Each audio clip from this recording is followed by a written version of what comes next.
మాకేమన్నా పిచ్చా 50 కోట్లు 100 కోట్లు ఎవరికి ఇచ్చాం?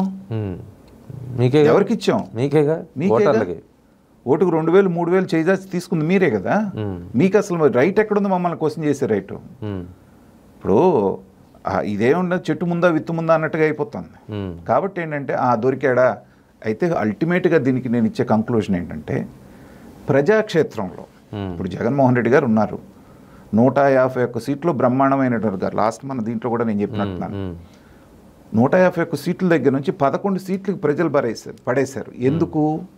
చట్టం దృష్టిలో దొరకకుండా ఆయన 3500 పోస్ట్పోన్మెంట్స్ తీసుకొని ఉండొచ్చు, వాయిదాలు, ఏది చట్టం పరిధిలో.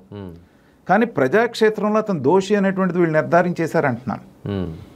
శిక్ష ఇక్కడ వేసేశారు 151 నుంచి 11కి.